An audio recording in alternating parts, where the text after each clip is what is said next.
We gather this evening on the unceded land of the Susquehannocks, Five Nations Iroquois, Shawnee, Tuscarora, and Piscataway. We ask you to join us in acknowledging and honoring these communities, their elders, both past and present, and future generations. We also ask that each attendee take a moment to reflect on the history of the city of Frederick with regard to the institution of slavery. On this momentous evening, we recall that Frederick was a city of enslavers and slave traders, and that it flourished as a result of economic gain arising from the violent institution of race-based slavery. The consequence of slavery, along with the many important contributions of African Americans, persist today in Frederick and across our nation. Thank you for supporting our work.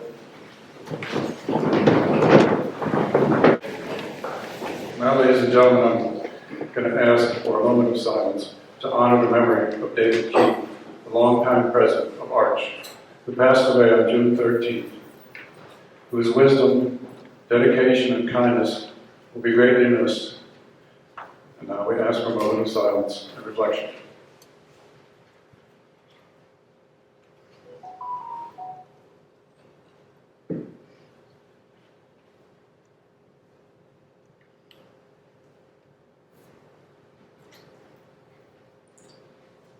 Thank you. And now, ladies and gentlemen, let me welcome you and thank you for joining us at the Catoctin Historical Society for this momentous evening's unveiling of two forensic facial reconstructions. These are the faces of two people who lived and worked at Catoctin Furnace and who were buried in an African American cemetery there. The reconstructions are the result of the efforts of many in science and art, professional, volunteer, of countless hours of study and research, in the more than 40 years since the discovery during the construction of US Route 15, about 12 miles north of here. After the decades, actually centuries, of second page, after centuries, it's with great excitement that we're able to present these works here in the Gardner Hall, in this gem of Frederick's cultural and historical landscape, Delaplane Arts Center. I'm Chris Gardner, I'm president of the Catoctin Furnace Historical Society. I'm looking forward to this evening's presentation and hope all of you will find it a rewarding experience. To begin the program, it's my pleasure to introduce the County Executive, Jan Gardner. She'll come to the podium at her pleasure. I want to thank Jan for her steadfast leadership, especially not just during these challenging times, but throughout the years of the public service.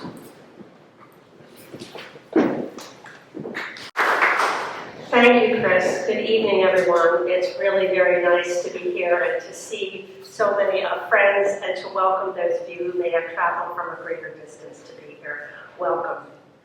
I'm pleased and excited to be part of tonight's unveiling of the facial reconstruction of workers from the Catoctin Furnace Cemetery. Frederick County residents really value our rich history, our traditions, and our distinctive identity. And our history really shapes who we are today, allowing us to build on our past accomplishments and to learn from our past missteps. It's really fundamentally important that we understand our history and how we got to where we are today, so that that knowledge can inform our actions as we plan and move into the future. For far too long, African Americans have been left out of our historical narratives, and their contributions to the development of our county, our state, and our nation have gone unrecognized. And that's why the county was excited this spring to partner with the Catoctin Furnace Historical Society and AARCH to support the survey of the sites and structures in northern Frederick County that can tell us more about the African American experience in that part of the county. The survey, called Recovering Identity, and it will allow us to identify and survey the cultural resources in that part of our community. And that's an important step forward as we try to create an overall historical context. Tonight's event is about recovering those identities, and the mother and the teenage boys whose faces we will soon see were real people who lived here in our community. Their identities and the identities of 33 others whose graves were found in the same area were inextricably linked to the Catoctin furnace, where they were forced to work as slaves. During the 18th century and early 19th century, furnace operations relied on the labor of more than 250 African Americans, some free, but most enslaved, to turn out the tools, ammunition, and other iron products that were made there. And many of these men and women were highly skilled craftsmen. Fortunately, many of their stories have been chronicled by the Catoctin Furnace Historical Society and AARCH. And I appreciate that we're here gathered this evening very close to where the site of AARCH's Plant Heritage Center will be, where future generations will learn about the past traveled by their forefathers and foremothers, including the people whose faces we will soon see. Visitors to that Heritage Center will be able to learn about the teens who labored at the furnace, young men and women whose infants died at their side, and all of the men and women who contributed to the furnace's long history. Through their stories, we can discover details that have long been hidden that are vital to understanding the context and history of Frederick County's African American community. I really want to thank archaeologist Elizabeth Comer and everyone that works with her at the Catoctin Furnace Historical Society, the forensic anthropologists who are here this evening, as well as the Smithsonian Institution and Studio EIS for their work to recreate these important faces from Frederick County's past. I really appreciate all the tireless volunteers at the Catoctin Furnace Historical Society, and I can't say enough about the work AARCH is doing to ensure our community's entire history is remembered. And I know we mentioned David Key here earlier, Chris mentioned him, and I know we will all miss him. He was truly a fine and wonderful human being. But I know that he's very pleased that his passion to record the history of African Americans in Frederick County is continuing and more work is coming to fruition. We are recovering identities and ensuring that the men and women whose life were forged in iron at the Catoctin furnace will not be forgotten. I also want to acknowledge and thank the county staff from our planning department and parks and recreation who have really had a keen interest in this and have been enthusiastically supporting this project. So with that, thank you all for your hard work. It really is an exciting evening, and I look forward to seeing the rest of the program.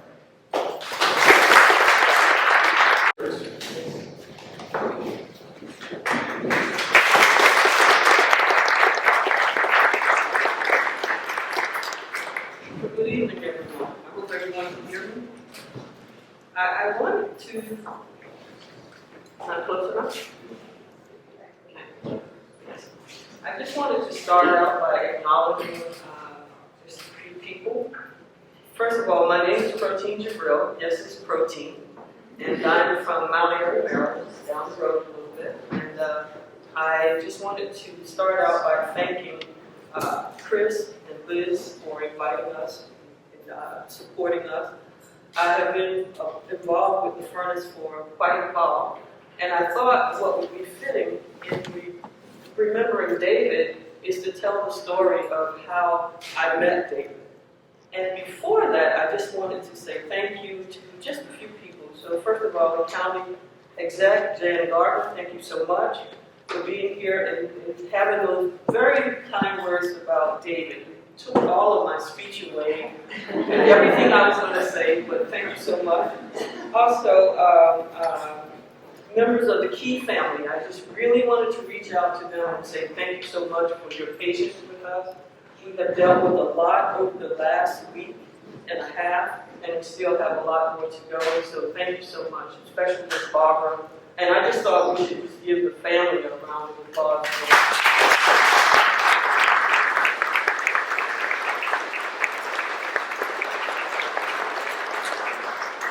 When I found out about David's death, one of the things I did is I started reading obituaries about his family. And the Key family, that's one of the strongest family lines I've ever seen in my life. I read back to his parents, his brothers, his sisters that had passed on. And everyone, you saw that string of kindness and just a sense of community, that gentle force. And that was all of David. How I met David Key was in my town of Mount Airy. My daughter and I attend the library there all the time. And he was working as a I think he was a finishing construction person on the assisted living houses around in the area. And the day that I met him, he tipped his hat and said hello. And that was my first day of meeting him. Later on, I met with Liz Shacko, thank you Liz, and she introduced me to Liz Comer, and these people introduced me to Ingrid Palmquist, and it just grew. So the connection is there, and all of this comes from the kindness of David. David has given me a lot of privileges. Sometimes I would ask him questions, and he says, Protean, just do what you think. And you know, what a privilege to have known that about him. We made some bold decisions. One was to hire an interim director. This is Grace Stanislaus, everyone.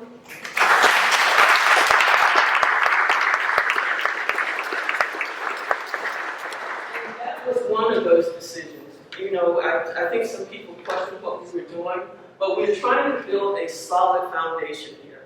And Grace is always moving the dial forward. Early in the morning, like this morning. And thank you for coming to town to join us, and she's doing a fantastic job. Also, I just wanted to reach out and say thank you to these amazing volunteers of AARCH and the Furnace.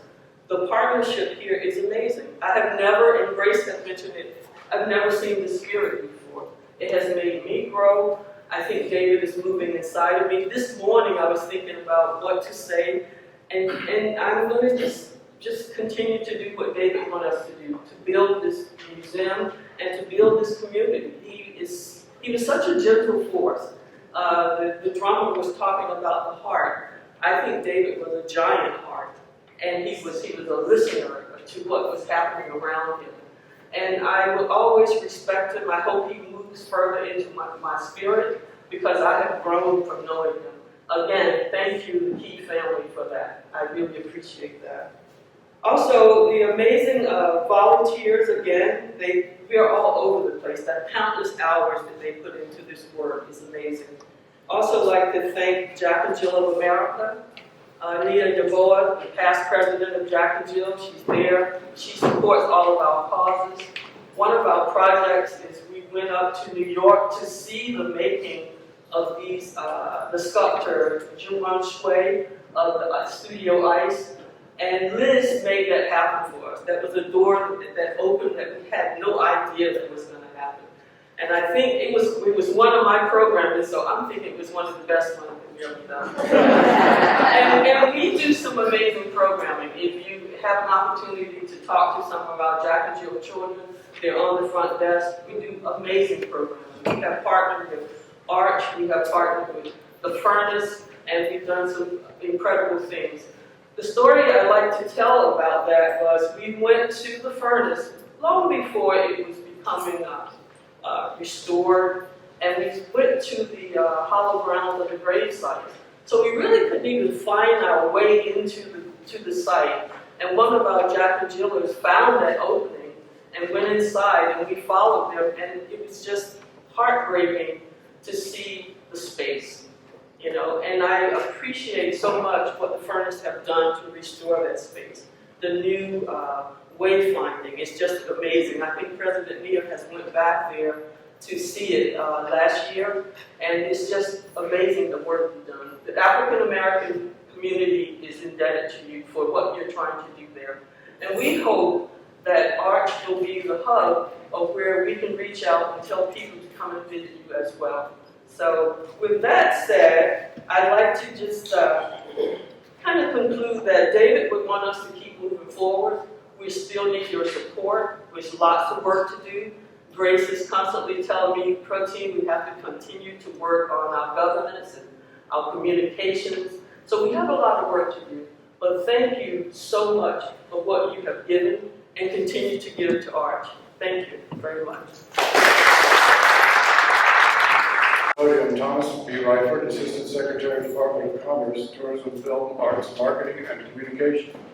I have a portfolio representing Governor Larry Hogan and Commerce Secretary Elayne Schulz.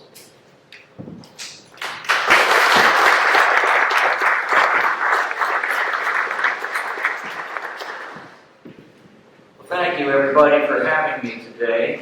Where's Liz Coleman? Where is she? 16 months ago, I said yes to you. And here I am. That thing called COVID got in the way, didn't it? But as history and time sometimes erase some memories, I am very thrilled and actually heartened that tonight's opportunity is for us to remember history and the things that went before us.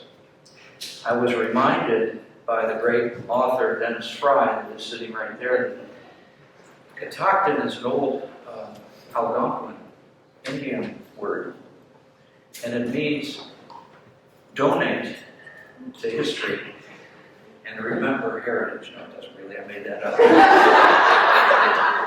But it should, shouldn't it? The president says, sounds good. And why not? Why not remember history and heritage? Why not open your memories and open your wallets sometimes to remember things? Because sometimes history gets erased because people don't take the time and maybe not spend the effort to remember. And so 16 months ago, when I said yes, that I wanted very much to be here, and I told you my story, how I remember grant applications coming through my hands when I was president of the Heart of the Civil War Heritage Area. And anything that I can do in my role as Assistant Secretary of Commerce, please count on me. All right, now, I would like to present a governor's citation, if it'd be all right, Chris, to you. And Liz, could you come up too? Is that all right? And we'll do a thing and then photographs, and it'll be on the front page, I think, tomorrow, right? Is that a true statement? But, is it true?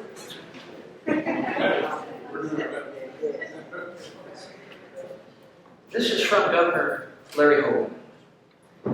And he wrote this citation, and I'd like to read it aloud, if that's all right.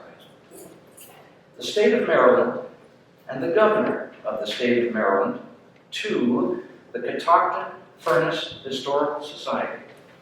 Greetings to all that are present, and be it known that on behalf of all of the citizens of this great state, in recognition of a tribute to commemorate the unveiling of the forensic facial reconstructions of 2 enslaved African Americans from Catoctin Furnace, in appreciation of the extensive research and commitment demonstrated to recognize the critical roles played by those unnamed individuals interned in the Catoctin Furnace African American Cemetery during the late 1700s and early 1800s. And as our citizens honor the memory of those early workers and the critical role that they played in the development of Maryland and of this nation, we are very pleased to confer upon you this governor's citation, and it's signed by Larry Hogan and also Boyd Rutherford. Let's give that a round of applause. Thank you.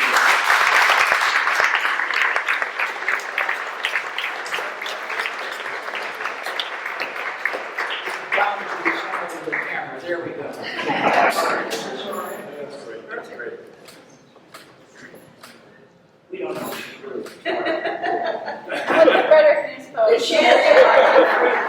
I knew you would be here. Thank you. Now, she promises to get this picture on the front page. The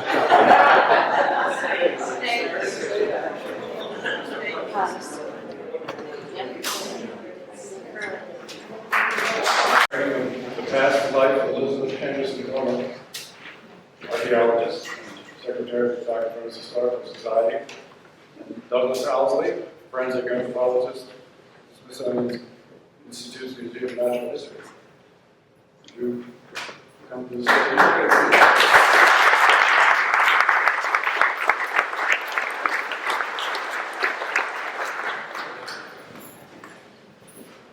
Thank you, Chris. I really appreciate that. It's hard to follow Tom. Every time I hear him speak, he is is so darn funny.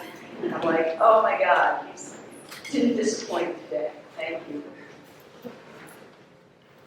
An oral history interview that I conducted in 2019 was progressing well, with the informant providing details to me about his youth growing up in Catoctin Furnace, working on the family farm, and attending the village one-room school. His remembrances were interesting, somewhat predictable, and full of descriptive details. We began discussing recent work undertaken by the Historical Society, and the subject of the Catoctin Furnace African American Cemetery entered the conversation. The 87-year-old interviewee stated that he had never heard of the cemetery until a few years before, when the Historical Society began a reanalysis of the remains recovered during archaeological investigations. He continued by stating, "I saw World War II German prisoners of war before I saw a black man. There were no black people in the area." This confession was stunning, but not surprising, given the legacy of erasure and obfuscation of the enslaved and free black labor force at the furnace.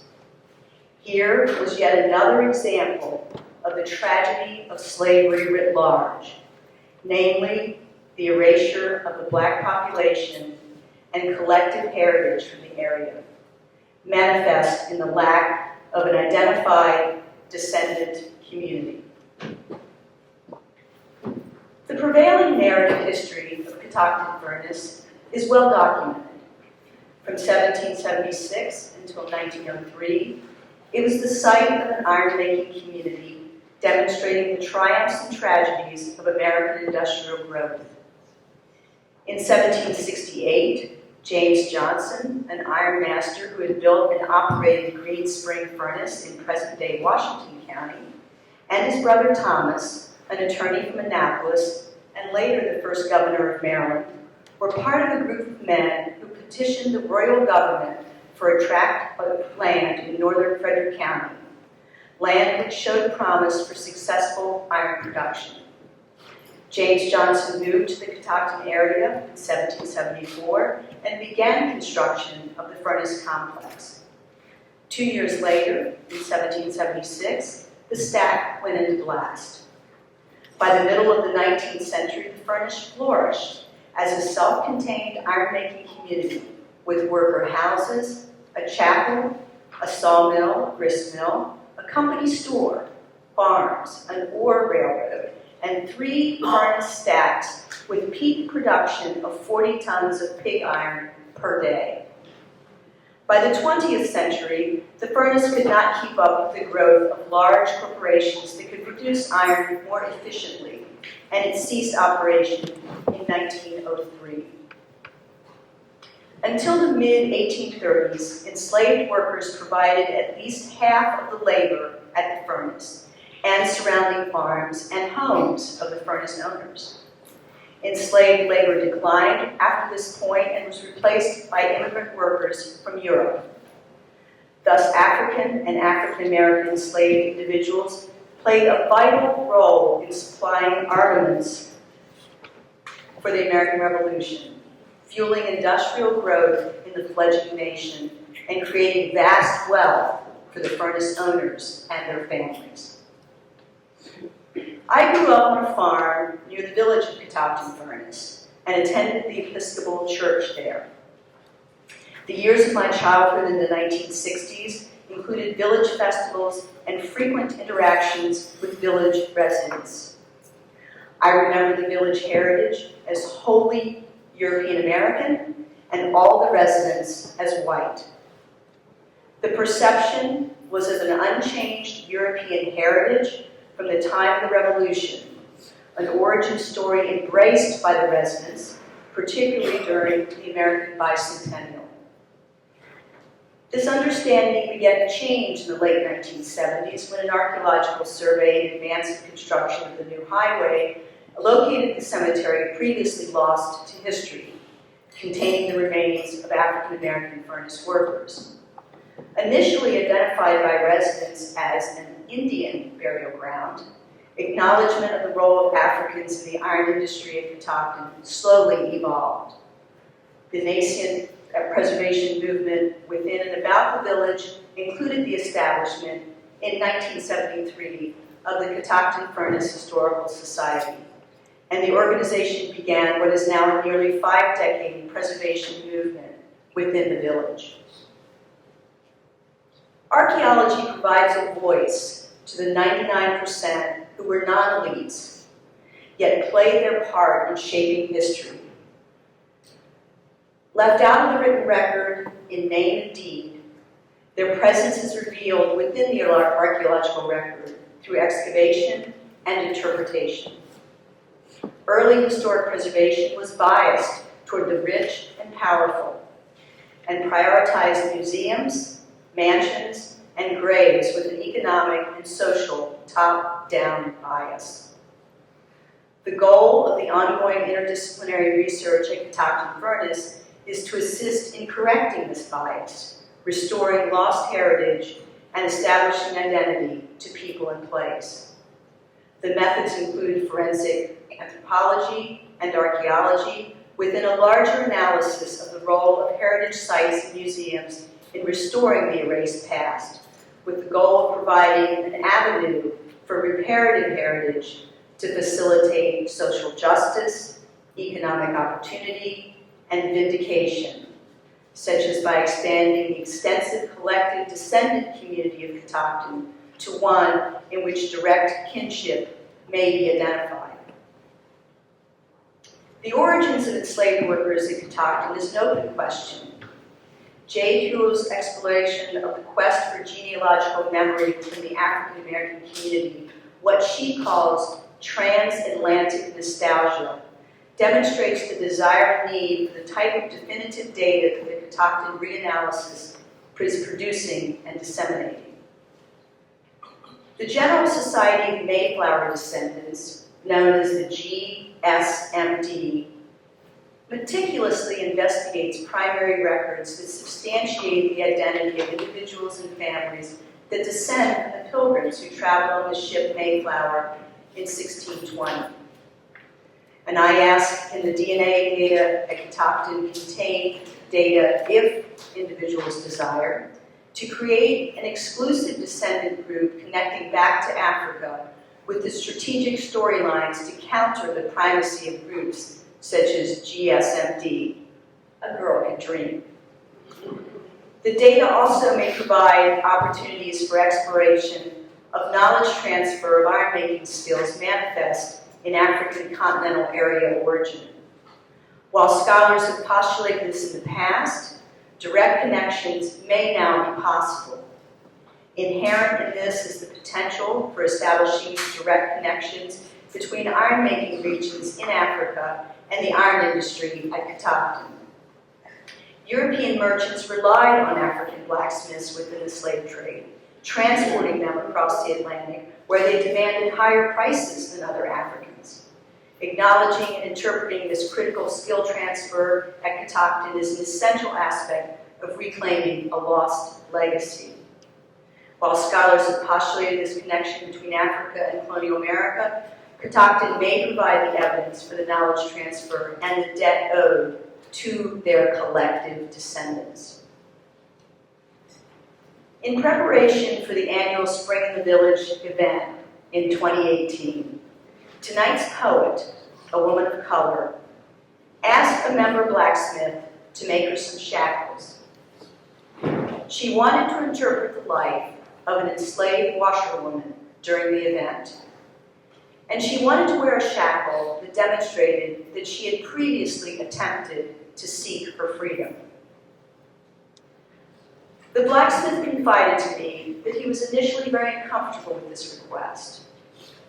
But as he began forging shackles, he considered the likelihood that an enslaved blacksmith at Catoctin was forced to make shackles for himself, his family members, or his friends. And he began to feel the importance of the task both for himself and for tonight's poet, willing to undertake this difficult interpretive task. As soon as word circulated that someone would be wearing shackles during the annual Spring in the Village event, I was bombarded by distraught Historical Society members. Concerns such as families with children will be there to enjoy a spring day and they will not want to see someone in shackles, to you keep saying how important authenticity is, how do you know that there were ever shackles used in Catoctin, to if you haven't found shackles archaeologically, then you cannot allow them in the interpretation. Members were very vocal in their concern that a visible manifestation of slavery was not appropriate and would in fact ruin the event and the experience of visitors. Undeterred, I listened to the objections, but persevered in my support for the interpretation. On the event day, tonight's poet insisted on staying on the front porch of the historic main house, washing clothes and hanging them on the fence. Her shackles were front and center, visible to every visitor as well as to motorists driving through the village. People tried not to stare, and some were visibly uncomfortable. It's important to note that 1995 and 1997 newspaper articles document that nearby Rocky Ridge, only 8 miles from Catoctin, was the home of the imperial wizard of the invisible empire of the Knights of the Ku Klux Klan. The inclusion of an interpretation of slavery as part of the Spring in the Village event is one that I believe broke a barrier and began, at least in a small but significant way, the reinterpretation of the heretofore European immigrant lock on historical interpretation of the village, activating acknowledgment of the dark heritage of Catoctin Furnace instead. The absence of personal and collective memory of African American history at Catoctin had provided a veil that obscured this past. Now the site could be scrutinized within a framework that includes dark, difficult, dissonant, shadowed, orphan, and detached heritage. For example, we can apply the concept of orphan heritage to the enslaved cemeteries that are owned in fee simple, in the case of Catoctin Furnace, by individuals who refuse to sell the land for preservation, but do not appear to value it as a heritage site. In addition to the land, are the human remains now separated from their burial spots by modern highway construction also orphaned? Is enslavement an element of the orphan status? Can one be orphaned in multiple ways? From their ancestral home and freedom, by the science of archaeology, by modern fee simple land ownership, and possibly even from oneself. The heritage of enslaved life at Catoctin is multi-layered, complicating the interpretation and engagement for visitors as well as residents. Museums, such as the Museum of the Ironworker, are one way in which collective memory, generally confined to private circles such as families, can become public memory, passed down through generations and shared. However, the difficulty museums have in presenting slavery is that it is usually presented from the perpetrator's perspective, rather than the victim's. The New York African American Burial Ground provides one model of vindicationist efforts and also provides prescriptive lessons to be applied at Catoctin Furnace and a cautionary tale. Finding ways to change this perspective is critical to creating tangible cultural memory that can fuel reparations, both monetary and knowledge-based, particularly within a museum setting. Can the establishment of the Museum of the Ironworker be an effective experience?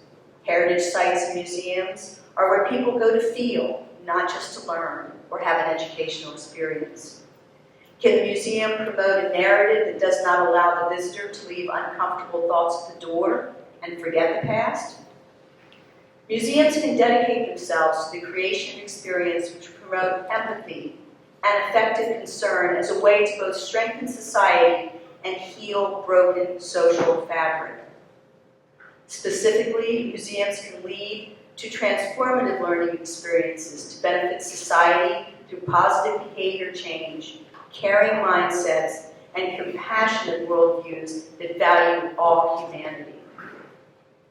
Can the Museum of the Ironworker, with the forensic facial reconstructions, succeed in appropriately remembering and representing the humanity of the enslaved and creating a narrative that follows the visitor and informs her actions outside the museum? Can it foster a narrative that teaches human rights from human wrongs? A new method of engagement, such as we are trying to do at Catoctin, will also need to incorporate the descendants of the European immigrant laborers who replaced the enslaved and free black workers. These descendants, entirely European American, still live in the village and are active in the Catoctin Furnace Historical Society. However, the ancestors of the village residents were laborers in the sweated trades, not the furnace owners and managers. It has become apparent that the Historical Society must provide economic opportunities and hope for village residents as well. In order to create a safe, respectful process for interpreting African American history, it will be necessary to step back, examine multiple perspectives, and incorporate worldviews not necessarily incorporated before. And this process of respecting the conversation will help ensure a welcoming of the new narrative without obliterating any one story. In 2019, during the discussion period after a presentation I made about the work at Catoctin, an audience member asked me why I, a white, middle-aged woman, I liked that part, was doing this work. Before I could answer, another audience member said that this research and dissemination of results were a form of knowledge transfer as reparation. The effects of enslavement on the African American population in the United States have been intergenerational, and reversing them will be as well. A growing literature makes the moral, historical, legal, and economic arguments for black reparations.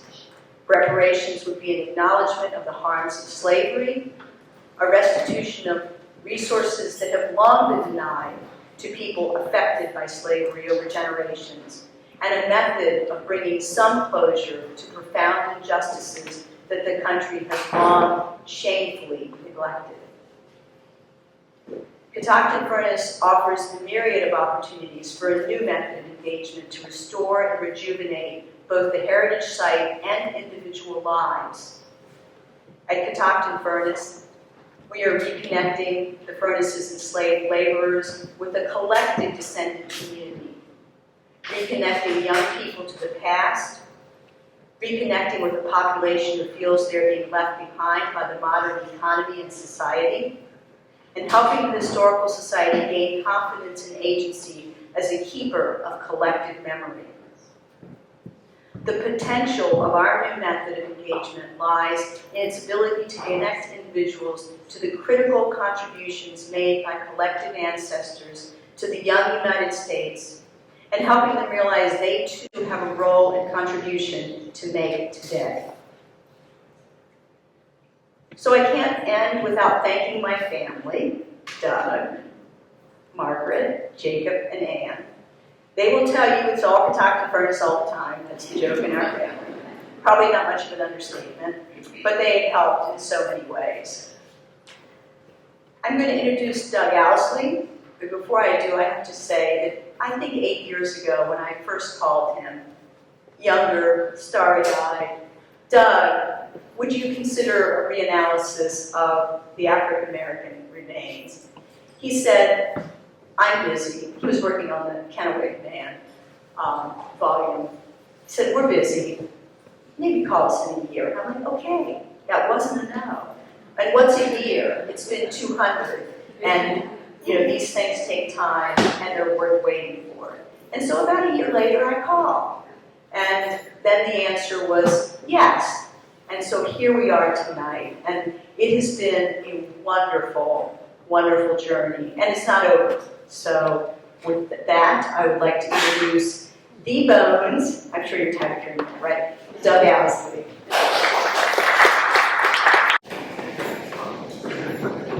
Really, the pleasure has been ours to work on this project.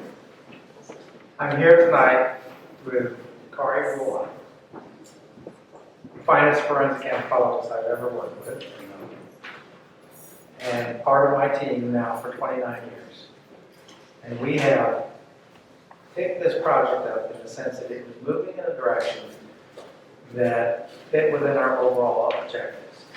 We are forensic anthropologists. We are anatomists, scientists, and most of the time, in terms of my training and background, is working with law enforcement and medical examiners in the identification of human skeletal remains. So these are going to be cases that basically involve clandestine burials, homicides, and it is a situation where you cannot use traditional criteria to examine the remains and know who the person is. You can't use fingerprints or tattoos or facial appearance. The family can't recognize them. We work with bones and badly decomposed remains. In that setting, what we're trying to do is speak for the person that cannot speak for themselves. And from that process, our primary objective is to establish a positive identification, to say absolutely who that person is, and to provide information to the medical examiner as to what happened to them, what the cause of death was. Well, in that setting, it's a very applied aspect of what we do. And I feel like my career, I've worked with so many families that have lost loved ones that I feel like we've been able to help them because we're not able to bring the person back. But we can at least help them know what happened to them. And if it is a criminal case, testifying as an expert witness, we hopefully will be able to prevent that from happening to someone else. Well, in the same sense, there's another side of this, in the sense that when I started working at the Smithsonian more than 30 years ago, I began working with archaeologists in the Chesapeake area. And we began realizing that at sites like historic Jamestown and Maryland, historic St. Mary's City, that there was so little written about these people, actually tangible records, that the types of forensic techniques that we use could contribute to that. And one of the things before I retire is that Kari and I will pull together with our team a book on life in the Chesapeake and the Mid-Atlantic area as revealed by the bones themselves. It's a very personal book, but it provides such a wealth of information that you cannot find in the history books. History books are about who owned this land. We're learning from the person.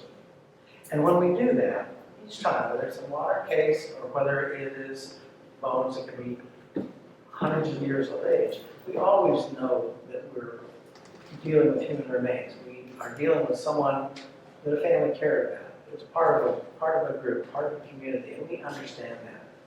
And we look at them as scientists with another set of eyes, in the sense that the eyes, using our methods to ask the question, who are you? Who are you? What happened to you? What was your life like? And so what I'd like to talk to you about tonight is really two different lines of this evidence leading up to these facial reconstructions. And to tell you a little bit about how that's done. But before, I want to give you a little bit of a primer in terms of the types of information that you can learn from a human skeleton. And from that, I'm going to take you into a world that may be a little detailed in some respects, but it is, when you're in it, it is absolutely fascinating. And it is absolutely amazing how much you can learn. There's nothing in the archaeological record that can tell you more about a person from the past or a society than from the skeleton itself. So when we first began looking at the records, we always go back, context is crucial, we began looking at the records. And this cemetery was excavated in 1979 and 1980 because of Highway 15. It was unexpected. And at that time, the curator who hired a place in terms of his office today, he was asked to bring that skeletal collection into the Smithsonian Institution. His name was Larry Angel, and Dr. Angel was a very good anatomist, and at the time, he wrote about his remains. He published 2 different papers, and the archaeologists in the early 1980s were working on this, and they were trying to date the burials and say what they could about them. Now, from that, there have been, along the years, we're talking 4 decades now, there have been other individuals that have worked on this collection. It's very carefully cared for. Its home is temperature controlled, humidity controlled under normal circumstances, except when we're working. And it is certainly supervised in terms of access. But when Elizabeth approached us, I felt that since it has been 4 decades, that we could say things that were beyond the dated work that Larry Angel did. Now, the starting point that Larry would have done, for instance, is to determine the person's age and sex and ancestry. And from that, he would say that this is going to be an African American cemetery. He could identify some different types of pathology. He could do baseline studies that are grounded in human anatomy. As you skip forward now, what we can do as far as scientists working with international experts, we are able to take it a step further. So to give you an idea, here now you're looking at the cemetery itself. And in this process, it's approximately 1/3 of this original cemetery that was excavated. The highway that was coming through is over here, and they felt this area right here that's been the excavated area falls within the scenic easement area, so they cannot stay there in that location. There are no graves further going toward the highway, and one of the things that there was an old historic road that was there, and there's going to be another, you'll see it in some of the other maps, you'll see another historic road. So there are two roads that basically, in historic times, intersected this cemetery. These graves are aligned east-west in Christian fashion.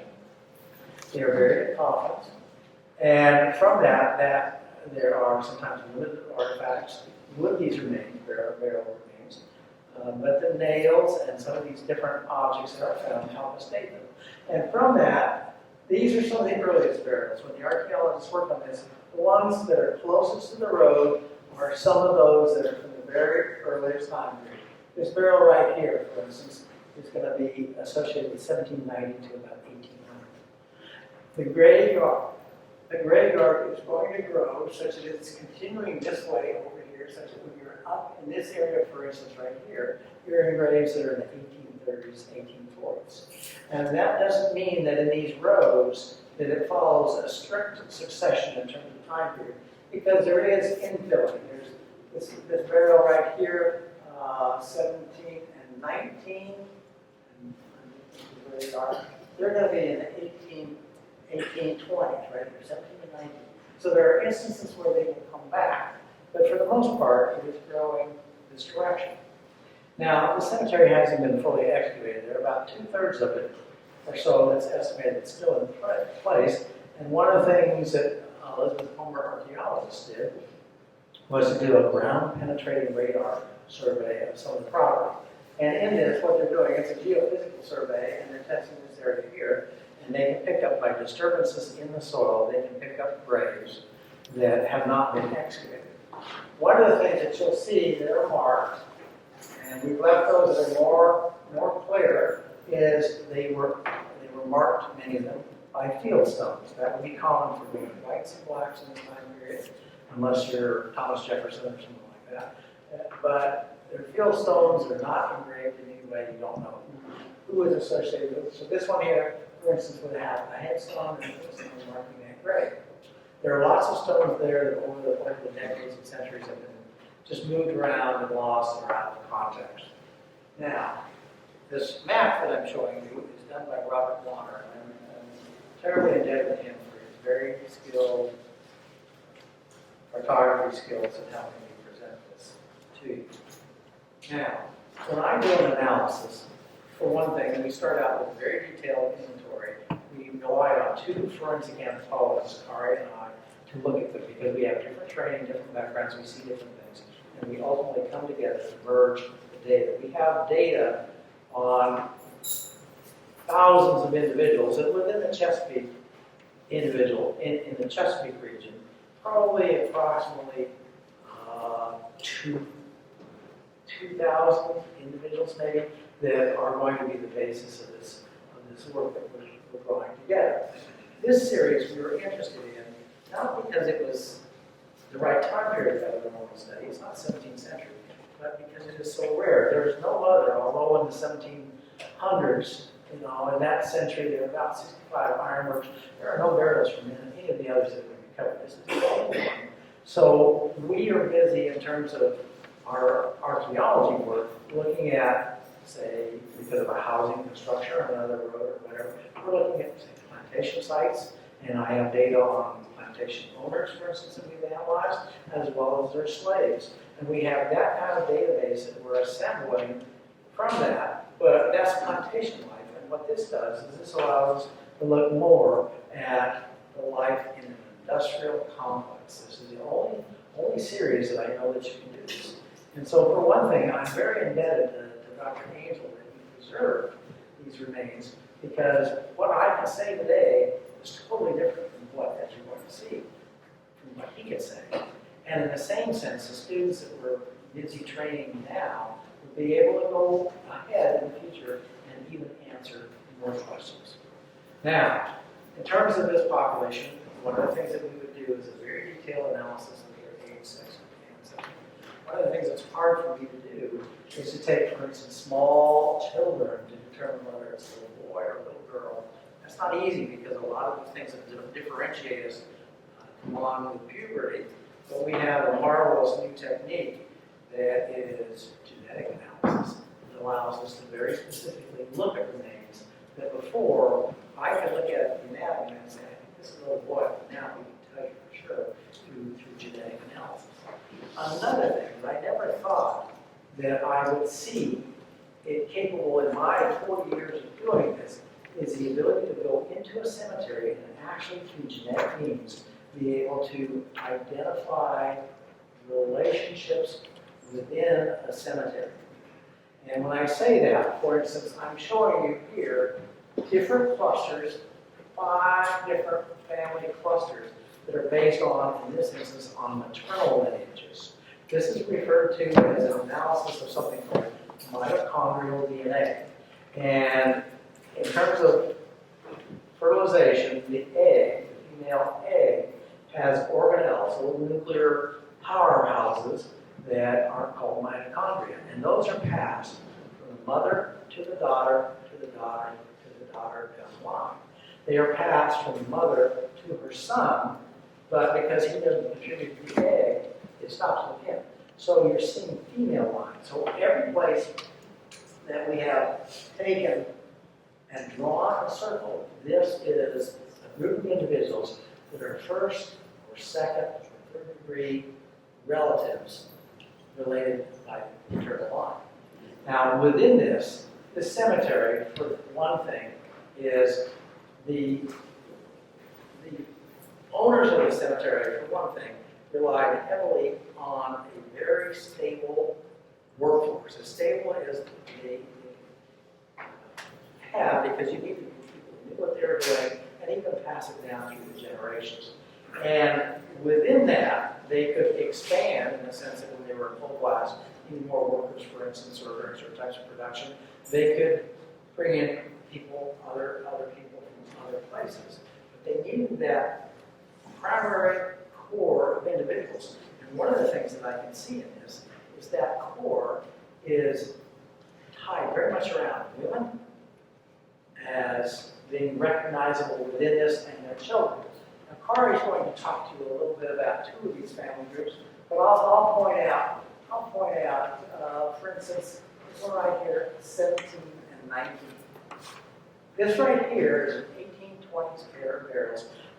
17 is a little boy. He's about 4 years of age. 19 is his sister. His sister is about 2.5 years of age. To be able to look at that cemetery and see those 2 little tiny children, and then through the genetic analysis, be able to ask questions as to what happened to these young individuals. We look at the mortality within this series, and what you see is very heavy infant mortality. They lose their babies, and if they get them past 4, they're going to do a little bit better. They're still going to have a little lighter load in terms of the loss of small children than 5 to 9. If they can get them a little further, then once they start going into the working years, of 10 to 14, we start seeing the mortality go up, especially for young men in this series. Now, back on 17 and 19, one of the things is that that's a brother and sister. They have the same mom, and one of the things that they have in the genetic evidence, we have more work to do on this, is they had sickle cell.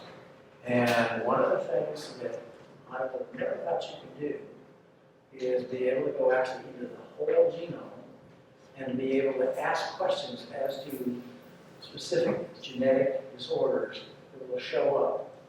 Now, I would say this in the sense that our lab is very experienced and we work across the board in many different ways. One of the best sets of relationships that we have developed is for the Ancient DNA Laboratory at Harvard University. And that is under the direction of Dr. David Wright. In my opinion, that is the finest laboratory in North America for ancient DNA work. When I say ancient, I'm talking about old. Not necessarily tens of thousands old, he works in that range, but also for Jamestown, for St. Mary's City. And I've asked, and I'm very pleased that we have Lucy. You'll stand up for 2 seconds. This is David's most recent PhD. Her name is Elayne, and she just completed her PhD under David Wright in a field that I didn't even know was a field. It's called organismic and evolutionary biology, and she's a geneticist. So she's a geneticist.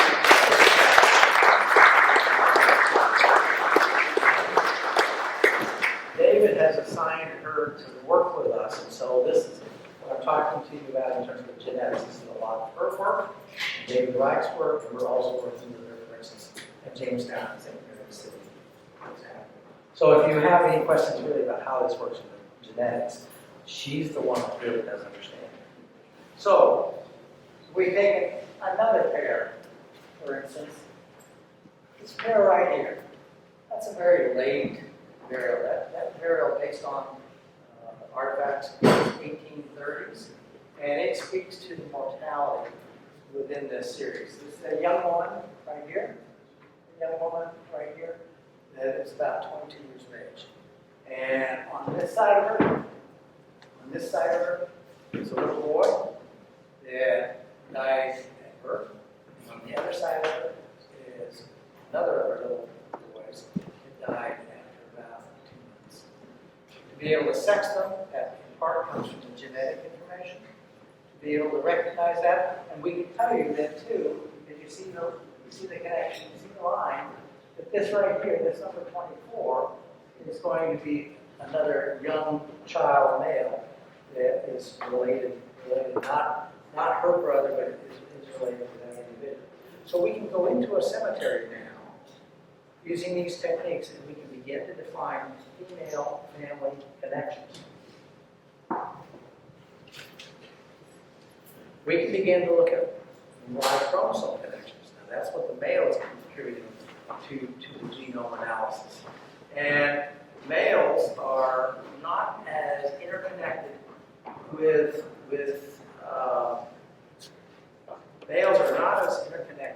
individuals in the cemetery, but we can identify 3 different identifiable Y chromosomes that show more than once.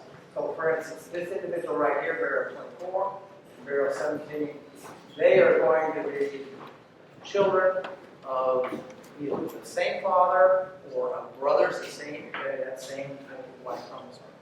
Same way with this connection here in green that is outlined in green, those are going to be individuals that are related in terms of the genetic connections to the fathers. Now, one of the things that we can do through the genetic analysis is we can begin to identify whether a person has African heritage completely or has European ancestry. And that's something that we can begin to identify, for instance, whether there are European Y chromosomes, male contributed Y chromosomes. And so individuals that I show you here, for instance, this is going to be an individual that is a European Y chromosome in terms of the heritage. Now, you can estimate whether a person has African heritage and how much African heritage and how much European heritage. This individual right here is very unique. He's an early burial. He is going to die sometime between 1790 and 1800. He's about 40 to 45 years of age, and he's special in a couple of different ways that jump out in terms of our analyses. For one thing, he has approximately 60%, 50 to of his genes being of European ancestry. His mother is going to be largely or completely European in terms of her ancestry. His father also is going to have European ancestry. So we can begin to recognize that within the cemetery. Where he is unique is not only is he very early, these are the earlier graves, not only is there something else we can do in terms of our analysis, is we can begin to look at the presence of, the test we do is to look at exposure to certain types of toxins. And this man has an elevated level of zinc in him. So when we do analyses testing, say, for heavy metals, we're looking for arsenic, we're looking for mercury, we're looking for lead, we're looking in this case for zinc. We know because Mineral Sciences at the Natural History Museum has tested the ore banks. There's three different ore pits, and two of them are very heavy in their zinc concentrations in the soil, and that's been tested. And one of the things that would happen when you go blast inside the first is you will get a crust, and that crust will have a lot of zinc in it. It has to be cleaned off. It's a very dirty, hazardous job, and individuals that were assigned to that would often suffer from exposure and would have zinc, what's referred to as fume fever. It would be transient, but by inhalation, you can get this into your system. And that man, I can just about tell you that he was assigned, in terms of his duties, to one, cleaning out the zinc deposits inside that stack. Now, there are other variables that we turn to that I find absolutely fascinating. You would not think you could do this, but this is looking at what you eat. You can take, we do isotope analysis that says this much bone of a person, and we can tell you whether a person is, how they differ in terms of their diet. So an individual over here, for instance, in terms of this carbon isotope value, is very different than a person over here. And when I use this in terms of my Chesapeake studies, I can tell you, for instance, at Jamestown, who was born and raised in England and came over and promptly died. I can tell you who was born and raised in America, lived and died. And I can tell you who was born and raised in England and came over and lived for 20 years. And that is a reflection of you are what you eat. Your bones respond to that. And English foods based in wheat give a totally different isotope signal than American foods that are based in Virginia, based on maize. One of the things that we've done is we've looked at the Catoctin series relative to other plantation sites, and their diet is different. We can detect the differences. They have, for instance, more wheat in their diet than I might find in Virginia or other Maryland plantation sites. Another thing that we can do is we can look at, now this is a different axis, but we can get into another type of isotope referred to as nitrogen. And I can tell you that this individual here, the higher you are up on the table, the higher you are up on the table, the more meat you have in your diet, more high quality protein. This person is coming from somewhere else. He's not part of this society so much in terms of what they're normally eating. He's coming in from the outside. And this is a burial 32. And I will show you where he is. And he has a totally different diet. This person right here has a totally different diet. This is a more European diet. Let me take it back 1 second. When I look at burial 30, that's 33. When I look at it, it's not only where the families are and where the relationships are, the clusters and the outliers can often tell us a great deal. This man is buried up here, and he's not quite part of this community. He is from somewhere else. He's got a totally different diet. And when he died, passed away, they buried him up here. This burial right here, that's really unique. She has more of a European isotope signal. She is not buried in the same alignment. And one of the most amazing things about her is she has, in terms of her heavy metals analysis, she has lots and lots of lead. So when I look at lead is a nasty poison. You can get it from here, you can get it from glassware. look how high, she's more than double most, or triple most of these people.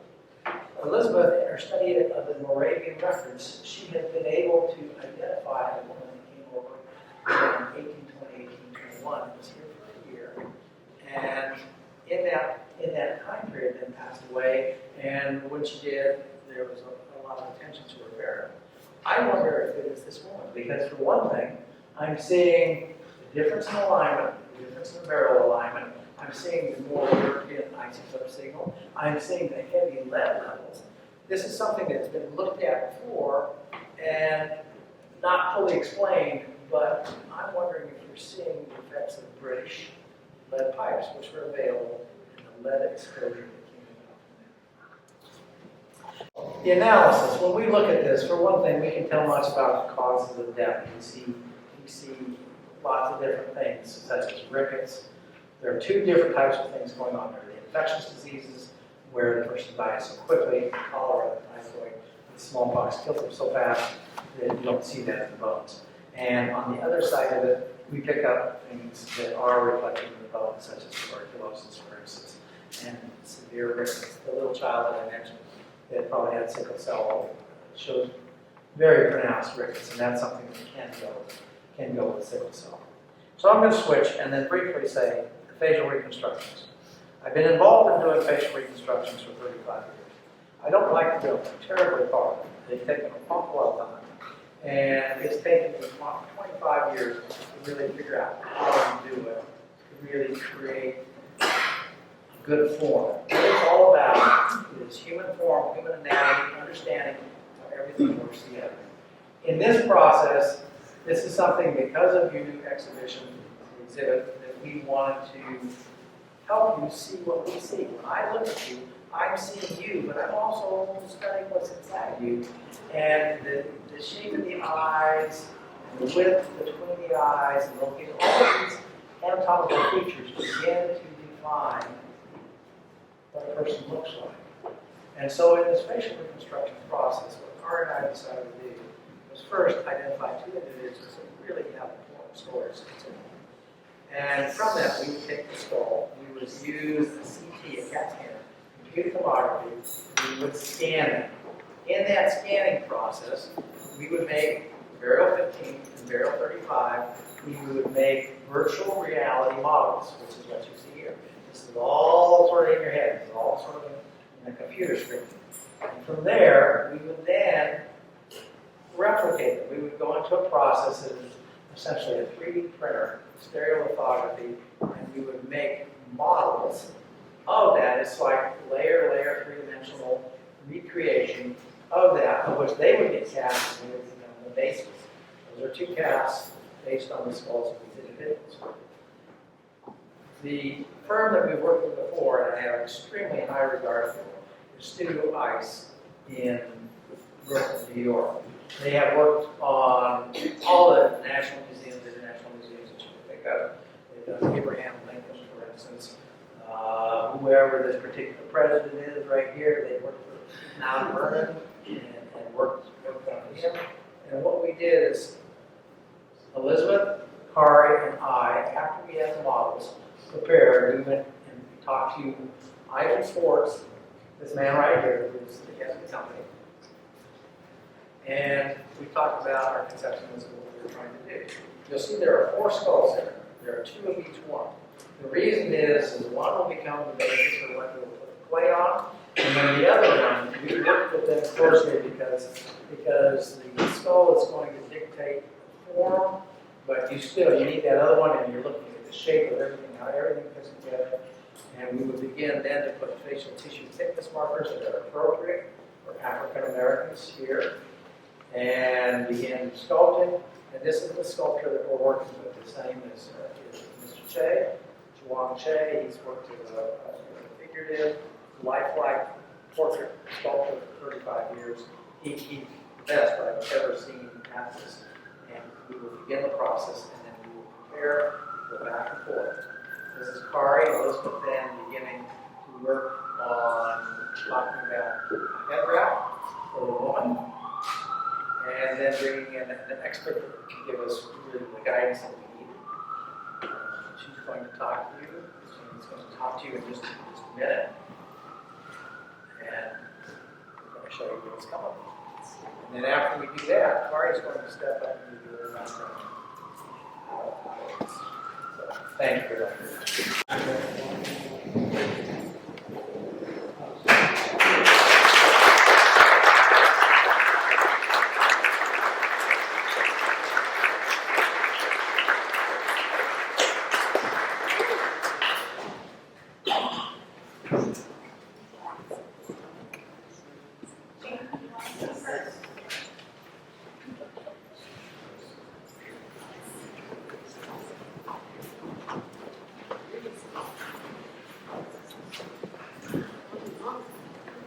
Yeah.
Thank you for calling in the ancestors. My name is Cheyney McKnight, and when people ask me what I do for a living, I say that I walk in the footsteps of the ancestors. I'm a historian, as well as a living historian. I take the academic understanding of the material culture and put it into real-world application. I live and work in the spaces of African Americans, Africans, Black folks in 18th and 19th century America. I cook where they cooked, worked where they worked, and lived where they lived. I sleep exactly where they slept. I constantly have the feeling of just walking in a space that someone had just left. It's almost, when you sit down in the bed, it sometimes feels as if someone had just gotten up just before I'd gotten there. Always just about 5 minutes too late to ask them all the questions that I want to ask them. If I had just been 5 minutes or 150 years earlier, I could look them in the eyes. I read their words hoping to be much closer. I studied different West African ethnic groups to better understand their culture and understand who they were and who I am today. I even wear Negro cloth to sometimes when I rub my leg, I can feel maybe what they felt when they put their hands by their side, little things like that. Truthfully, I'll never know what it was like to be them. It would be a waste of time and a bit narcissistic of me to think that I should even try to experience everything they experience. I just want to see and understand them. I want to be close to them. When Elizabeth contacted me, I have to be honest, I was confused. It's just a head wrap. I reluctantly agreed. Here's the secret, don't tell anyone. Even though I am the specialist on head wraps of African women in 18th and 19th century North America, I haven't a clue what head wrap she actually would have worn or would have worn at all. Nonetheless, I made an educated guess based off of original drawings and paintings and my real world experience in living history. A head wrap is unique to the wearer, and no two head wraps are wrapped exactly the same.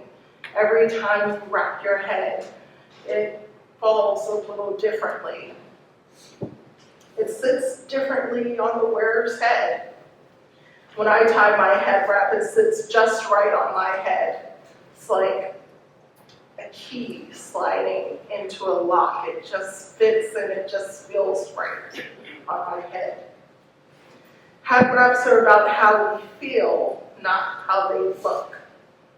I can tie my head wrap blindfolded on a New York City bus at rush hour.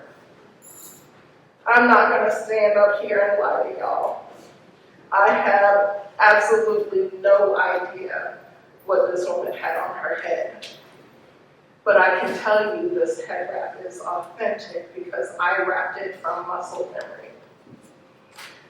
I know that if I fold it just right and tie it perfectly in the back of my head, there'll be just the slightest feeling of air reaching my scalp when I am at the door, when I'm hearth cooking and I go to the door to take a breath. And if I angle my back just perfectly to the door, the breeze will make its way up to my scalp. And I know this from years of just muscle memory and experience. I know that if I tie it just right on my forehead, by the time I finish my morning chores in the 18th century kitchen, I would have sweat through the band. So that means by the hottest point of the day, it is just cool enough to make it bearable in that 18th century hearth while I'm cooking over the fire. To modern people, that sounds absolutely gross. But it's just those small mercies. When I'm cooking over an open fire, my ears tend to get hotter than the rest of me. So when I tie my head wrap and I know I'm cooking over an open fire, I will just slip the very tops of my ears into my head wrap because it just doesn't feel right. I don't like when I'm over the fire and I feel the heat. But never the whole ear, because my fire tells me exactly what it needs, and I want to be able to hear my fire.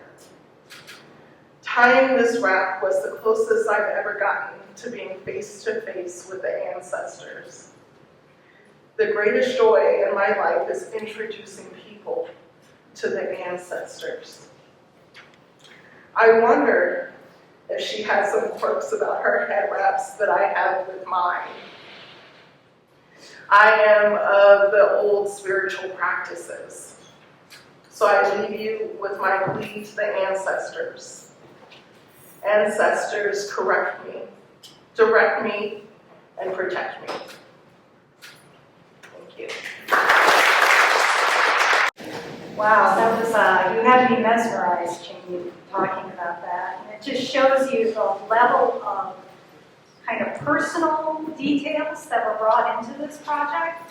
So before I get going, though, I want to just say thank you, as some of my predecessors did, to Elizabeth and the Catoctin Furnace Historical Society for inviting us to participate in this project. But anybody who's ever worked with Elizabeth will know that when she asks you to join into a project, there's a lot more work entailed than you ever imagined. So when Doug said yes, I don't quite think he knew what he was talking about. But anyway, we're so privileged to have had a chance to participate and to finally be here tonight. I mean, this has been a long time coming, over a year and a half now that we've wanted to introduce these figures, and so tonight it's finally here. And my role tonight is to tell you a little bit of detail about what we've learned from the people whose likenesses you see in front of you today. Just take a moment and look at these faces. As Doug mentioned, when we do forensic facial reconstruction and forensic casework, it's to put out a likeness so that somebody will recognize that face and then give us a possible name. And then the real legwork gets going, where we try and match the evidence in the skeletal record with records of individuals in life, perhaps medical or dental x-rays, or even using DNA of suspected family members. Now in this case, we know we'll never know the exact names of this man and young woman, but we can say something, and we think that is really important. And just like when we're working on forensic cases, we truly feel an obligation to give information and speak for the unnamed.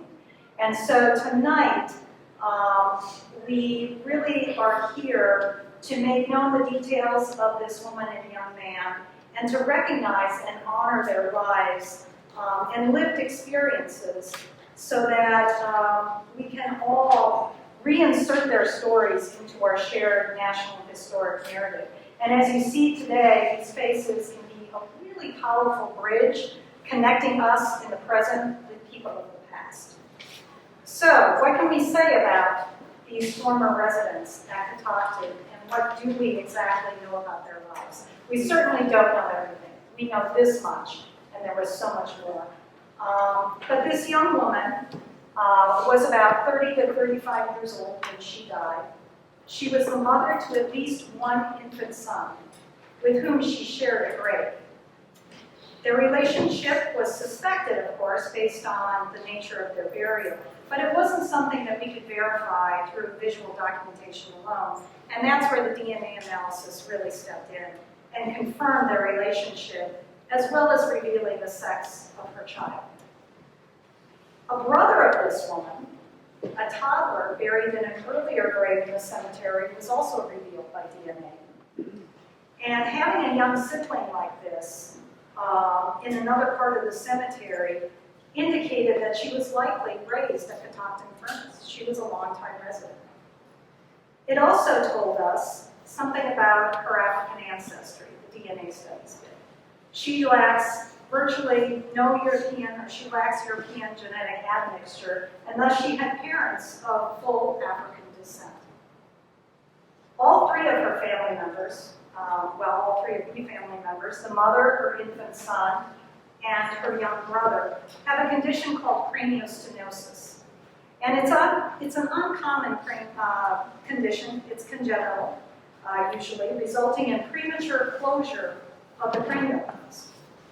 Mild forms of the condition can affect head shape and could go unnoticed during the life of an individual. But more severe forms of the condition, and possibly her infant, can lead to early death as the skull fuses together and doesn't allow any room for that brain to grow. The hereditary nature of the condition in her family was, of course, confirmed through the DNA. And the strong, as I said, genetic component of the condition is known. But there are environmental risk factors, such as maternal health, that can also be linked to its expression. So both genetic and environmental aspects of the condition may be something that needs to be further explored down the road. Now, unlike craniostenosis, which, as I said, likely went unnoticed during her lifetime, she had abnormalities in her left leg, her left thigh bone specifically.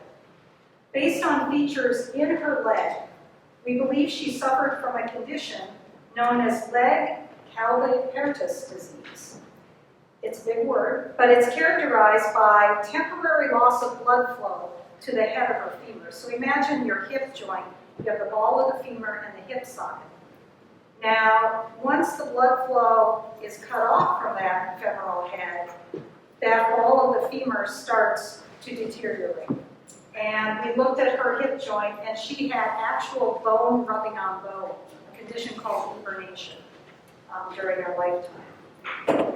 Eventually, the blood flow is restored to the head of the femur, but it can result in long-term deformation of that hip joint. And in her case, her hip joint or her femoral head was almost mushroom-shaped. So it's very severe. And of course, the symptoms of this condition are pain, limping, stiffness, and limited motion of that leg. And the symptoms increase with activity. And I can't imagine that she had one day of her life where she was allowed to stay in bed. So, think about that as an experience she carried with her.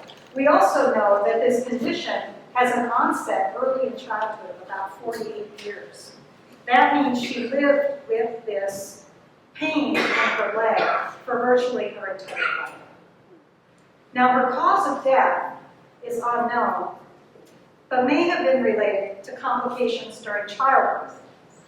And we offer this as a possibility, as her death preceded that of her infant son, who lived for only about 10 months before he was buried on top of his mother in a separate coffin. The maternal health of African American women deserves further research at Catoctin, and certainly remains a concern more broadly in our country today. Now, this teenage boy, he was only about 15 years old when he died, based on the development of his bones and his teeth. These were still in the process of growth when he passed away. He was buried with care, as evidenced by seeds. Only a couple burials in the cemetery had this. They were seeds that were found directly on top of his remains and also placed under his head. DNA analysis confirmed his sex as a male because, as Doug said, it's hard to determine sex in infants and young children and even in young teenagers. And boys don't fully mature until they're about 20 years of age or more. Now, DNA also confirmed that he was not alone in the cemetery. He had two sisters who were buried nearby. So like the woman, he had family. Also like the woman and her child and her young brother, craniostenosis, or premature suture closure, is present for this young male. The condition has an uncommonly high rate of occurrence in those buried in the cemetery. And just to kind of give you an idea of how frequent it appears, 6 out of 34 individuals that we were able to assess have the condition. And this is compared to a modern rate of occurrence in our population today of 1 in 2,500. So there is something going on at the furnace, either genetically or environmentally, that caused this condition to occur. Perhaps the most striking feature, though, in the remains of this young boy are changes to his back, the bones of his back, his spine, indicative of stress and strain.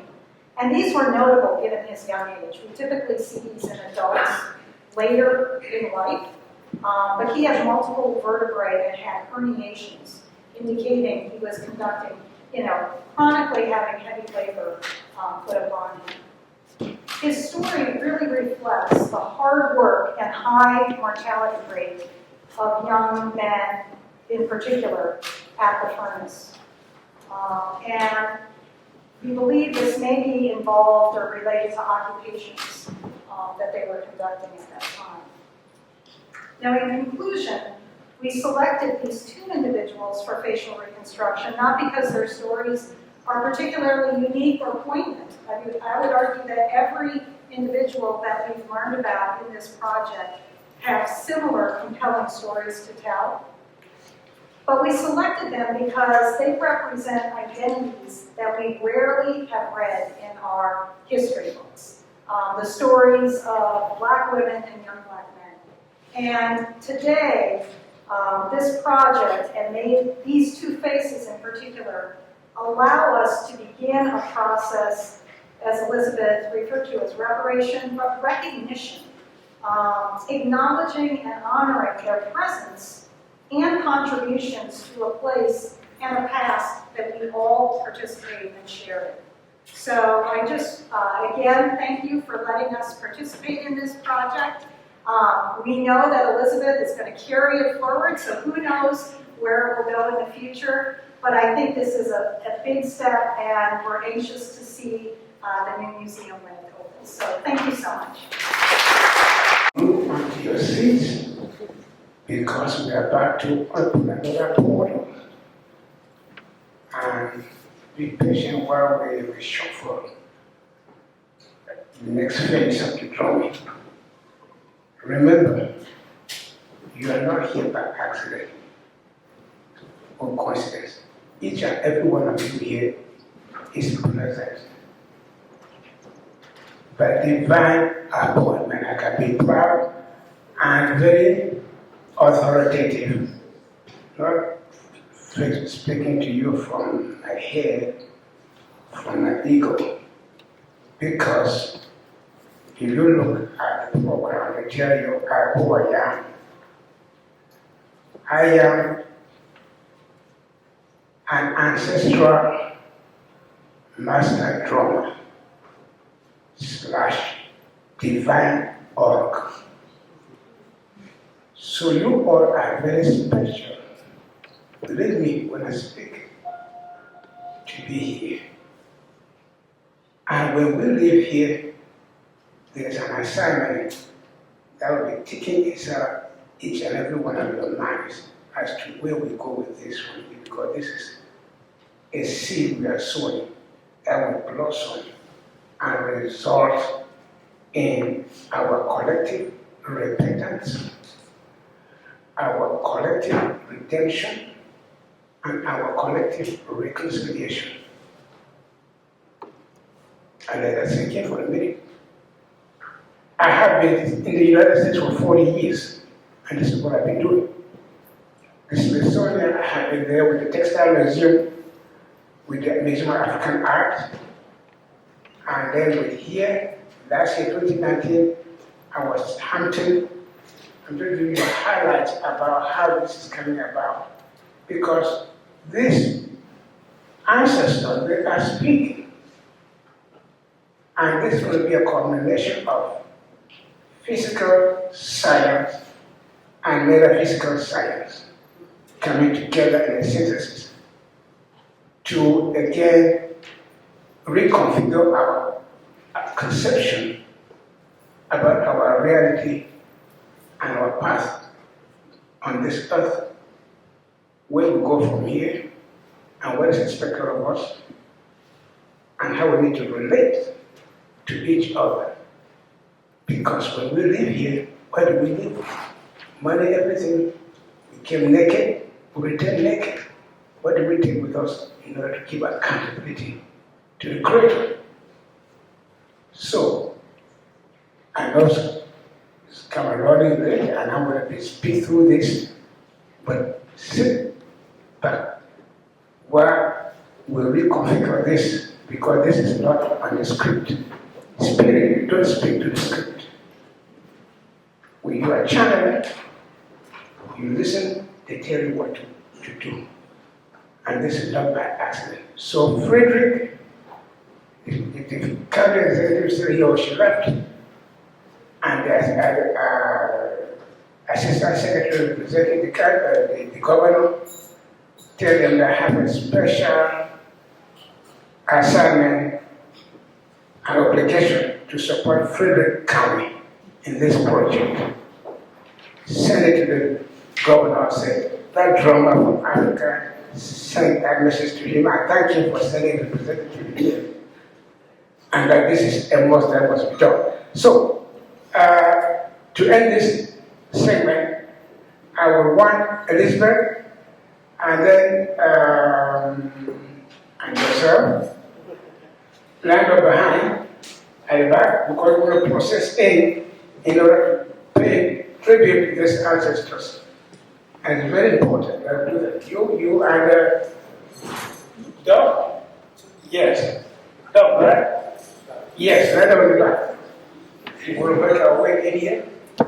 And then sister right here? Yes. And yes. We like that we're going to process here. And then when we come here, and this is volunteers, young people.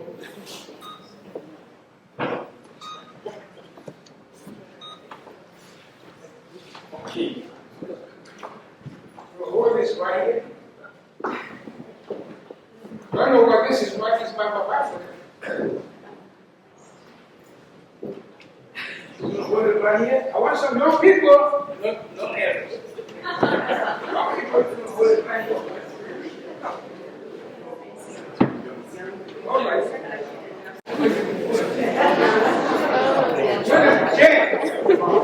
Jen, she's in here. Jen, kind of find that area. Young people. He said young people.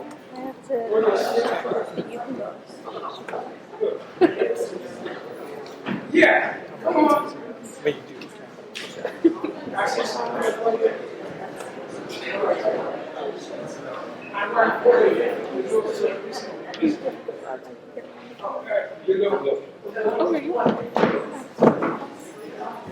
Now, yeah, my man at the Smithsonian Corner. Okay, you're all set. Down. Yeah.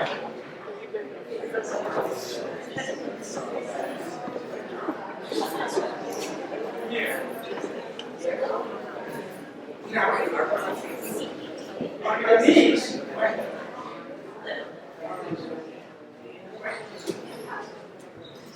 Good. Where is Jack? Yeah, Elizabeth. Come on.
your seats.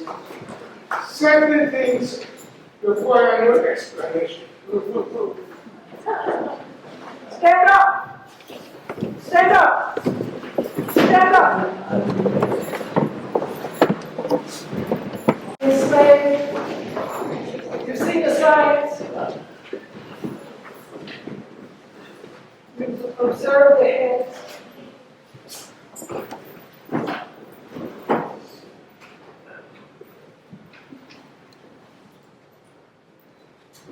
Now here.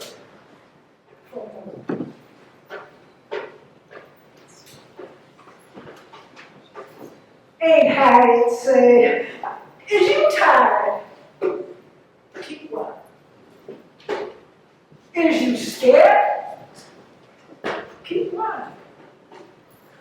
Is you hungry? Keep quiet. Is you want to taste freedom? Keep quiet. Well, I don't know nothing about no freedom. Because I was born and bred to work. My mama laid down one day from her work with me in her belly. When she got up to finish her work, I then came out of her belly. That was work. She done her work with me, hanging on to her back or her tits. Me curled around her belly. And that was work. I'm buried in them hills. She got worked to death. They took me from her. When her belly swelled up again, there was another baby in her trying to get out. And that one didn't make it. I can still hear my mama groaning in the middle of the night. I can see her bleed real bad, too. But she couldn't get that baby out. They both screamed themselves to death.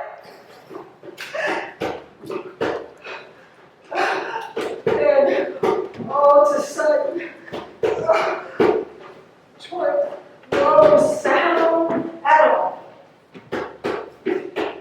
Not a peep. Not a whimper. Woods got still and quiet like, and I was laying close up to my sister. And we was trying not to cry. Next thing I know, they told me my mama dead. I didn't know nothing about no dead. Dead mean no more sound. No more smiles at me when she see me coming up the path with a cup of water for her friendship. Dead mean no belly to curl up against on a cold night when the wind is beating up on their trees, knocking off their leaves and making them twirl and tumble to the ground. Dead mean when their pine trees scratch and whistle, talking to themselves. Ain't nobody care what they have to say.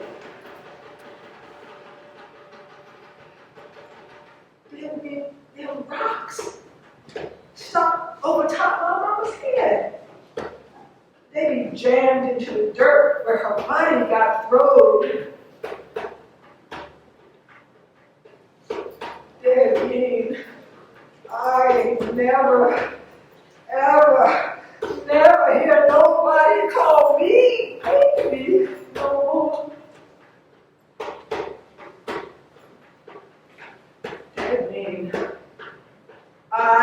ain't got no name but Gal. Gal this and gal that. And now I knows about work too, about ironwork.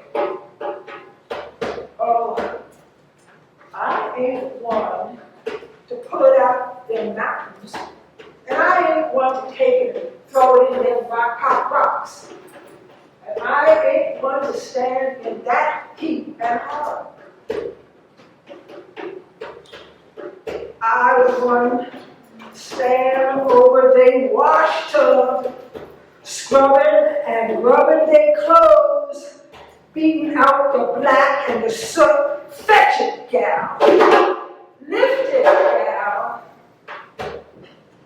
I the one making their soap out of lime. I the one with burnt fingers, muscle torn and shredded from their bones. I the one grabbing their buckets, filling them up, watching the water run blood red, lesion with fluid on that one. Scrub it, gal. On your knees, gal. I the one tired of trying to please him. Get up, gal. Get down, gal. Can't make him happy no way. Come here, gal. Go there, gal. I the one try to please myself.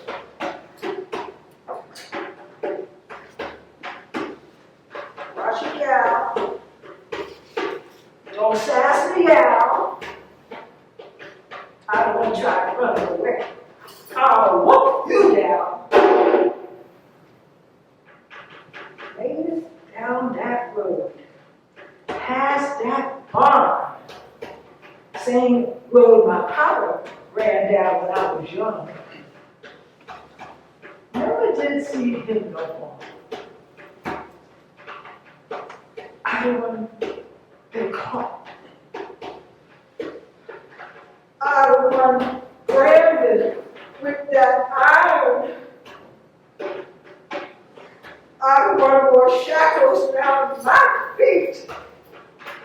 I the one ankle bleeding where that iron cut my leg, walking back and forth, hanging up their clothes in their yard. I the one hit in the head. I the one beat on the back. I the one cut on the head. I the one slapped in the face.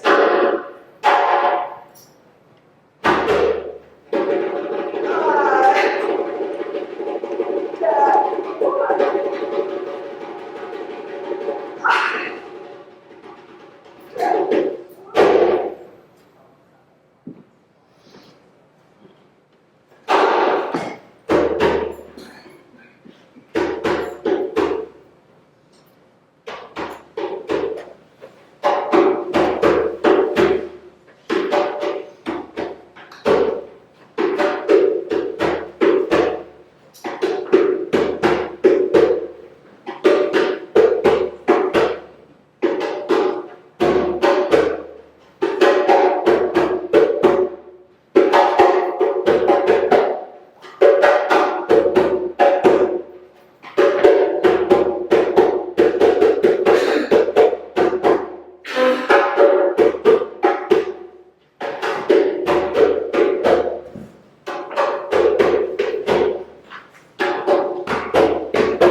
dry soap. And who's got the, Joyce, is it? Joy? Amanda's got it. Amanda's wearing Karen jacket. And Greg is holding the washbowl. So before you leave here tonight, touch these objects. Touch them. Maybe kiss them or fondle them in a way that releases them from the cold and the suffering that they represent. And I want to offer you a song that touch the world will engage in. Because this is a very painful, excruciatingly painful history for us all to live. Those of you who have white skin, straight hair, come from Europe, you're ashamed and embarrassed by this story.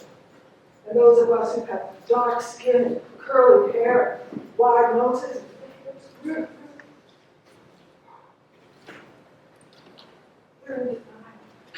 You don't want to know because it hurts so bad.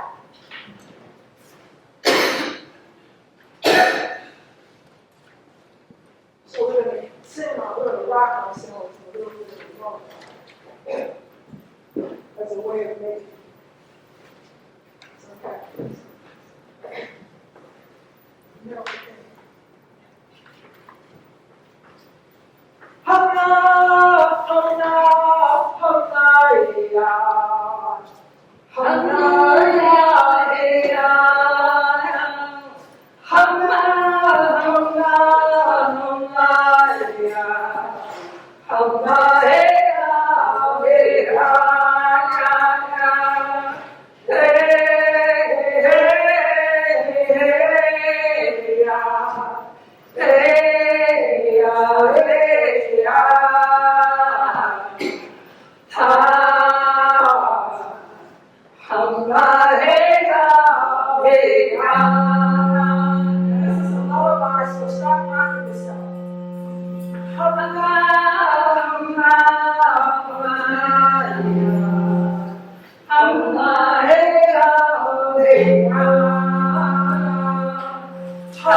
encounter with the ancestors.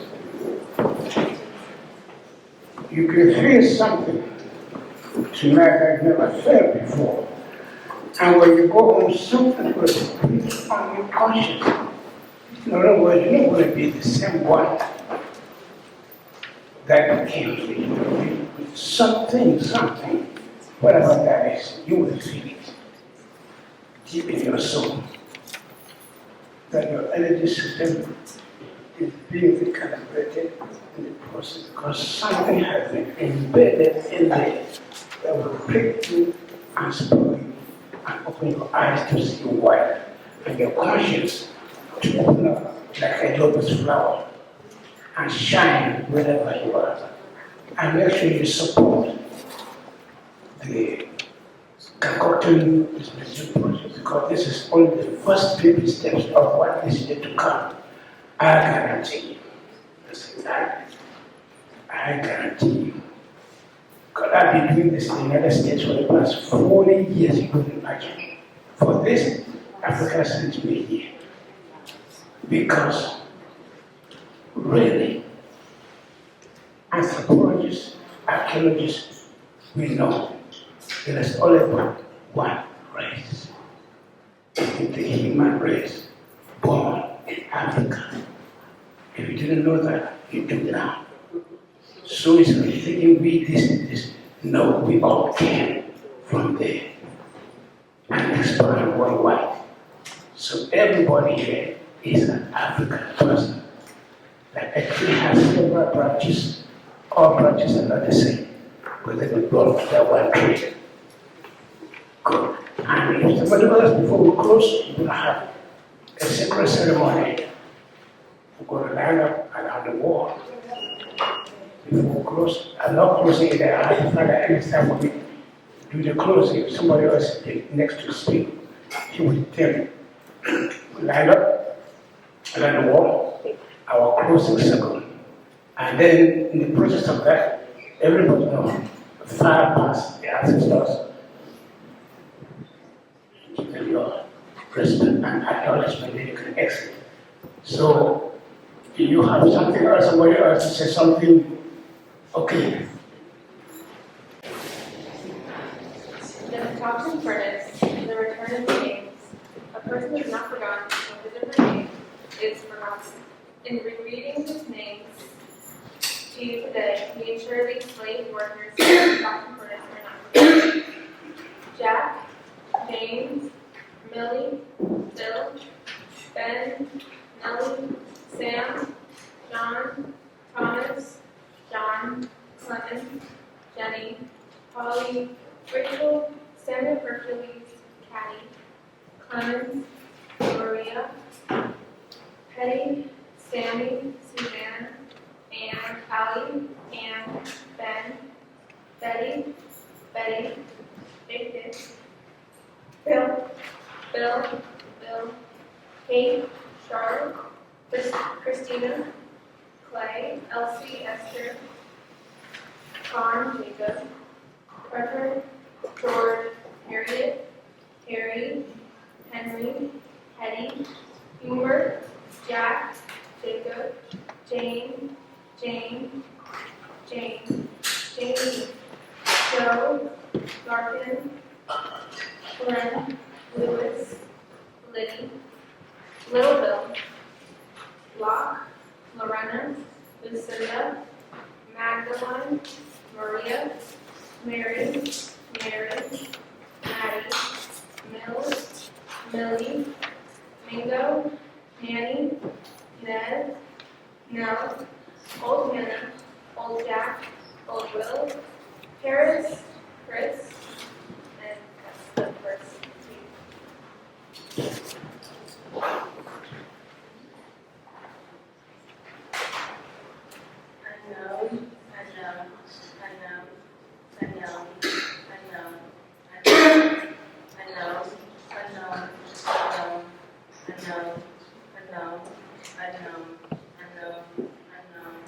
Charles, Elias, Rebecca, Della, John, Elizabeth, James, Joseph, Rita, Nathan, George, William, Billy, William, Eliza, Joseph, Anne, Elias, Elizabeth, Hezekiah, James, John, Mary, Nathaniel, also, Anna, Anne, Archibald, Bissy, Daniel, Elias, Julian, Mary, Meredith, Cecilia, Susan, Thomas, William, Caroline,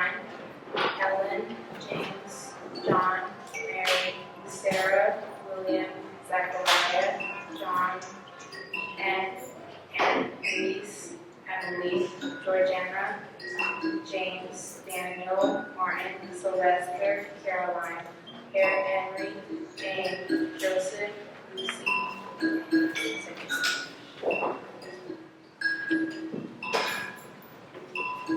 Mauricio, Romeo, Rosie, Sal, Sam, Samuel, Sue, Toby, Wally, Will, Yellow Girl, Hanson, Big Bill, Daniel, Isaac, John, William, Elizabeth, Jacob, Moses, Nicholas, Richard, Mary, Daniel, Ann, Anthony, Richard, James, Patsy, Denise, Rachel, Ann, Bill, Bob, Jerry, Christiana, David, Eliza, George, Harrison, Harry, Henry, Isaac, Leonard, Lucky, Lucy, Peter, Sarah, Stacy, Wally, Sarah, Leonard, Jeremiah, Henry, Peter, Daniel, Ruth, Polly, Richard, William, Priscilla, Phoebe, George, Jesse, Thomas, James, Richard Jr., Thomas, Henry, Peter, Celeste, Benjamin, Honey,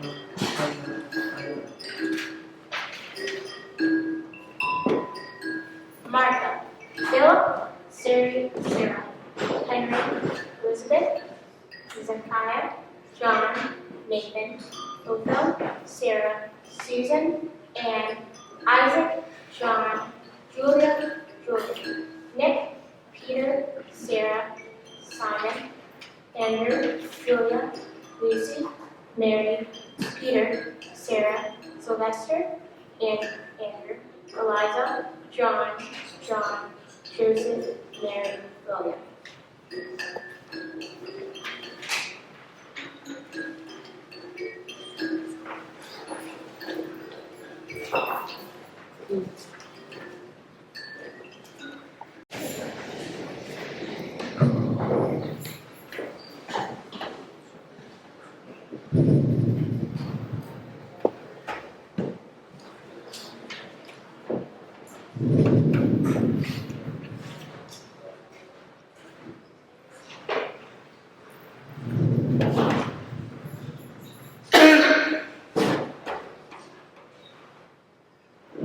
By calling out our names. At the sound of a chapel bell, we are remembered. By people who watch over the earth, our sacred place.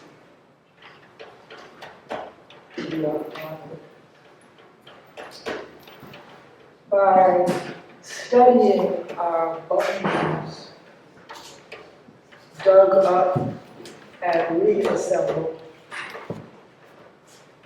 we are made human. By reciting our stories, spoken in the language of poetry, we are present. Many generations who come upon us will never. We are full of greatness.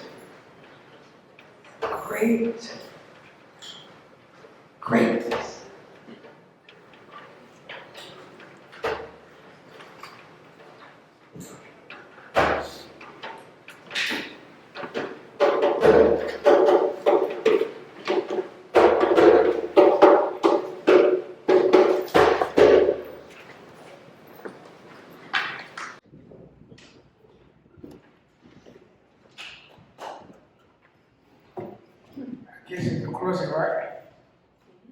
Good. Give yourself a big hand for Bishop Bishop. Come on now. Let's get back to life. I know we are being on a different frequency. Let's get back to where say, yeah, I'm back. Say, yeah, I'm back. Are you back with me? Say, yeah. Good. You know what I mean? As you see, none of this was scripted. Everything just happened the way we did that. And I told you I've been bringing throughout the United States. And for this reason, I was sent here the past 4 years, travel across the country, US and Canada. I've been with the Smithsonian African Museum. So Smithsonian is my other family. Yes.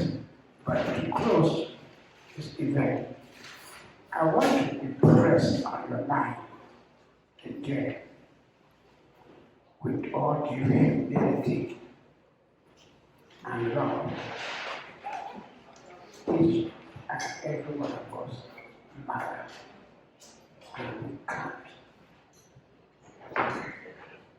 We are not estranged people. We have simply been estranged and alienated from one another through our collective ignorance due to historical, geographical, and cosmic dynamics. Otherwise, none of you and none of us created ourselves.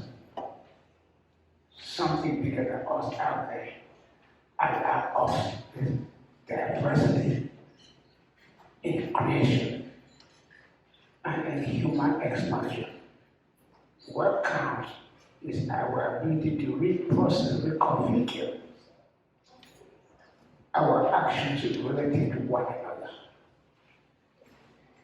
If your life is not that bright, you will do dumb things because you act in darkness and you act in ignorance. But if your life is bright, you will shine so others can see. And it's not that easy. Because of you from the biblical tradition, ye are the salt of the earth. What use is the salt if it has no taste? If it's in your mouth? Ye are the light of the world. So, in conclusion, I talked to Elizabeth. We're going to cook up more projects to make this really big as far as they allow. So those of you who are members of the Historical Society, glue yourself together because your assignment is just beginning. Yeah, and so be steadfast and be bold, be courageous, because you're onto something big. This is the first one I have done in this area. I've been in this area before. I did one in Lara County last year, did it twice. The quarry where the slaves were digging rocks. I went in there. And then one of the things that I've not been there yet because of timing of otherwise I was supposed to be there. And then we sent me that place in Hampton, Virginia. It's the difference between Google it up and you see it for yourself. In 2019, the 400 commemoration. I say this to say one thing in conclusion. The United States is a very unique country. You all know that. Africa is the old world. What do they call the United States? The new world. A mother has to die in order to give birth to a child. And that child may come with all kinds of issues. And sometimes that mother has to hold on to that child and make sure that child grows up to be all right. The experience you see here with African people and slavery is more to it than just human suffering. There's more to it in terms of the birth of the United States. We all have birth defects. which is a component for all of us to work hard to make sure those defects are corrected. So in conclusion, what we're doing, our closing circle, that to organize the wall if you can, or if not, just actually do the dropping. Everybody just walk here and greet our ancestors there, and then unless there's something else, then we can conclude the evening. Okay, you say okay. So I don't want to bother you. We save this for another time to make things easy and short. At the word drumming, you just come there and take your bow and pay your respect. Because the energy and all of them are here tonight. Yes. It's not just a statue, there's more, there's energy there. You feel it already, you will feel it there. Trust me. I've been doing it for quite a while. I can speak to you with authority and confidence. Oh, cocky. Just tell me. Just joking. Okay, good. Come over here and then do your respect. And then you, Mama, you stand there. And is Mensa still here? No? Okay, Mom, you come up. You stand there behind. Yeah, come on, yeah. I'm a Mensa. Yeah. Yeah. The one who's working with you, the young lady who was up here working with the head tie, is she still here? The one who did the head tie? Oh, she's gone, okay. Good.